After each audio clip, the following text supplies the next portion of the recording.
My name is Teacher Giverly.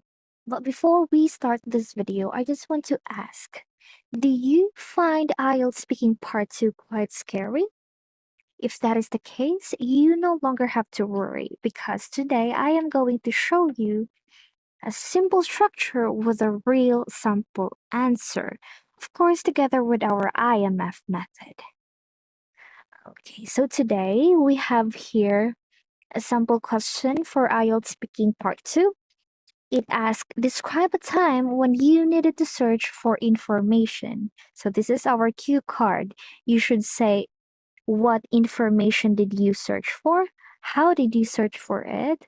Why did you need it? And explain how you felt about the result. Remember that for IELTS Speaking Part 2, the candidate is given 1 minute to prepare and then up to 2 minutes to speak. In order to answer your Part 2 with ease and will help you to get a score of 8 or 9, you should follow this method. We call this method IMF. It stands for Introduction, Main Points, Feelings, or Future. For your introduction, you have to give a clear and simple introduction. Just convey what you are trying to talk about. You can start with I'm going to talk about, I'm going to share, I'm going to introduce. Yeah, just up to you.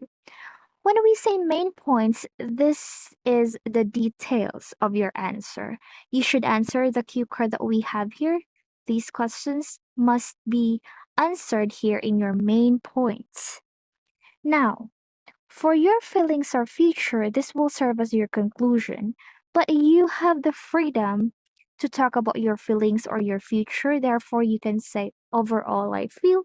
Or if you want to talk about the future related to your answer, you can also say, in the future, I think I will. Now, for my answer, based on this question, I said, today, I am excited to share with you the information that I needed to search for my master's program. If I remember correctly, we were asked to choose 5 topics related to our field of study and write a critical analysis of each one. I selected issues such as brain drain, child labor, teenage pregnancy, teacher burnout, and suicide. To prepare, I first listed down my questions and initial opinions about these topics. Then, I searched for videos online that could give me background knowledge and real life examples. After that, I turned to Google Scholar, where I found related studies and academic articles to strengthen my arguments. Finally, to make my work credible, I cited everything properly using the APA 7th edition. Overall, I felt quite satisfied and confident with the result because not only was I able to submit a quality paper, but I also learned a lot from the process.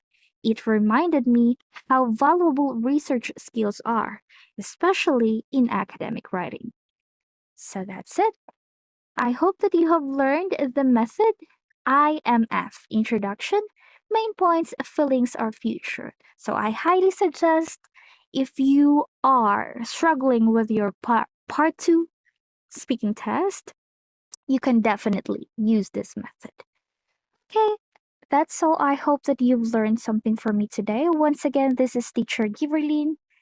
Thank you so much for listening.